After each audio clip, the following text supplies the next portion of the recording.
नमस्कार, जय हिंद, वंदे मातरम। एक बार फिर से आपका बहुत बहुत स्वागत है हमारे YouTube चैनल JRP किंग के अंदर। लोकसभा चुनाव का बिल्कुल बजते लोकसभा चुनावी तैयारियां जोरों तौरों पर शुरू हो गई। आपको बता दें कि अब की बार एनडीए और इंडिया महागठबंधन के बीच में कड़ी टक्कर देखने को मिलेगी 545 सीटों पर। अगर बात करें 545 सीटों की, तो 545 सीटों पर हर एक लोकसभा की सीट पर अब बहुत ही बड़ी रोचक और देखा जाए तो 545 सीटों पर बहुत ही बड़ी निर्णायक साबित होने वाली है। हर एक लोकसभा की बात करें तो अब की बार किसी की पार्टी की सरकार बनने का दावा पेश नहीं किया जा रहा।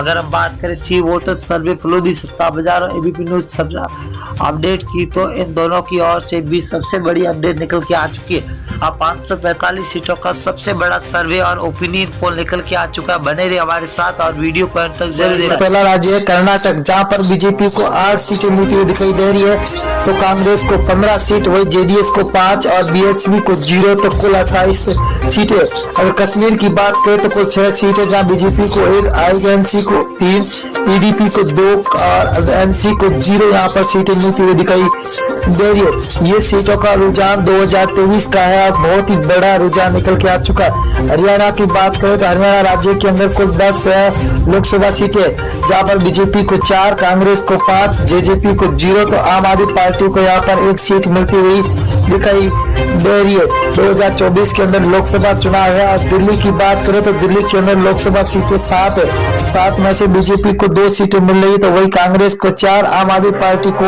1 सीट मिल रही है, तो बीएसपी को यहाँ पर 0 सीट मिलती हुई दिखाई दे रही है। तो अदर के खाते में 0 जा रही है। अगर हम पंजाब राज्य की बात करें तो 13 लोकसभा सीट है, जहाँ बीजेपी को 1 सीट मिल रही है, वही कांग्रेस को 2 सीटें मिल रही है, तो आम आदमी पार्टी के खाते में 9 सीटें जा रही है और एसएडी को 0 सीट मिलती हुई दिखाई दे रही है। अगला राज्य है जहाँ पर मेघालय राज्य। मेघालय के अंदर 29 विधानसभा सीट है, जिनमें से बीजेपी को 12 सीट मिल रही है, तो कांग्रेस को 15, वही एसपी को 0, तो बीएसपी के खाते में 2 सीटें जाती हुई दिखाई दे रही है।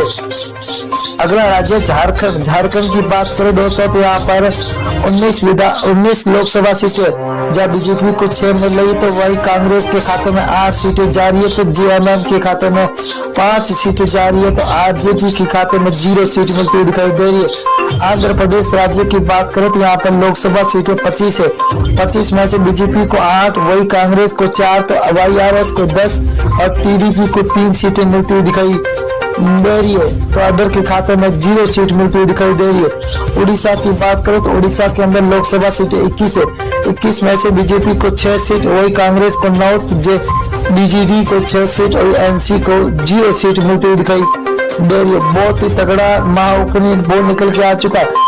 तमिलनाडु की बात करें तो यहाँ पर कुल 39 लोकसभा सीट है, जहाँ बीजेपी को 4, तो कांग्रेस को 5, डीएमके को 15, एएलए को 15 सीटें मिलती हुई दिखाई दे रही है, तो 0 खाते में जा रही है अदर के।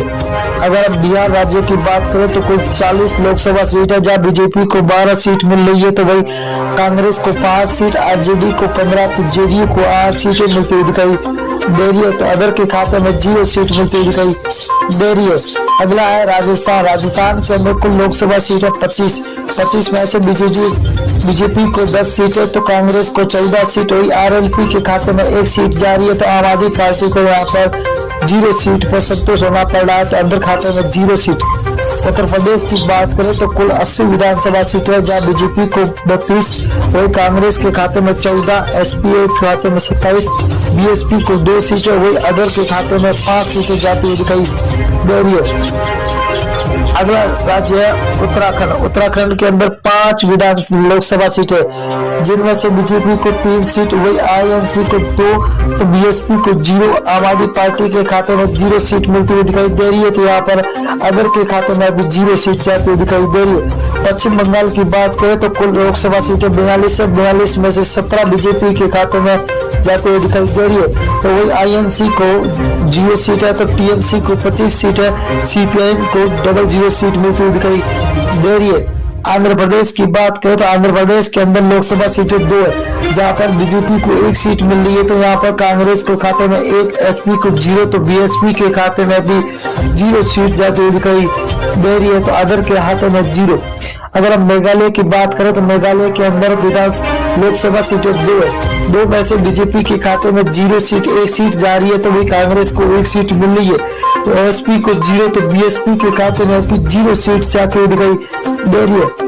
अगला राज्य है जहाँ लक्षद्वीप है। लक्षद्वीप के अंदर लोकसभा सीट 1 है, वही 1 कांग्रेस के खाते में जाते हुए दिखाई दे रही है। तो बीजेपी को यहाँ पर 0, एसपी और बीएसपी के खाते में भी 0 सीट जाती हुई दिखाई दे रही है। अगला राज्य है महाराष्ट्र। महाराष्ट्र के अंदर 48 लोकसभा सीटें हैं, जहाँ बीजेपी को 15, कांग्रेस के खाते में 14, तो एसएचएस को 10 और एनसीपी को 8 सीटें मिलती दिखाई दे रही है। तो अदर के खाते में 0 सीट जाती हुई दिखाई दे रही है। छत्तीसगढ़ राज्य की बात करें तो यहाँ पर लोकसभा सीटें 11 में से बीजेपी को 6 सीट मिल रही है, तो आईएनसी के खाते में 5, आम आदमी पार्टी को 0, बीएसपी को यहाँ पर 0 सीट मिल रही है, तो अदर के खाते में भी 0 सीट जाती हुई दिखाई दे रही है। तेलंगाना की बात करें तो कुल 17 लोकसभा सीटें, जहाँ बीजेपी को 3 सीट, वही कांग्रेस को 5, तो टीआरएस को 7, एआईएम को 2 सीटें मिलती हुई दिखाई दे रही है। बहुत ही बड़ा तगड़ा झटका लगता हुआ दिखाई दे रहा है आपकी बात। अगर केरल की बात करें तो केरल के अंदर 20 लोकसभा सीटें, जहाँ बीजेपी को 1 सीट मिल रही है, तो कांग्रेस को 10 सीटें, वही एलडीएफ को 9 सीटें मिल रही है, तो यूडीएफ को 0 सीट मिलती हुई दिखाई दे रही है, तो अदर के खाते में 0 सीट जाती हुई दिखाई दे रही है। असम राज्य की बात करें तो कुल 14 सीट है, जहाँ बीजेपी को 7, को कांग्रेस को 6, एआईयू को 3 और अदर के खाते में 0 सीट जाती हुई दिखाई दे रही है। बहुत ही बड़ा तगड़ा झटका सभी को मिलता हुआ दिखा। गुजरात की बात करें तो कुल 26 लोकसभा, जब बीजेपी को 12, कांग्रेस को 6, तो आम आदमी पार्टी को 8, बीएसपी के खाते में 0 सीट जा रही है, तो अदर के खाते में भी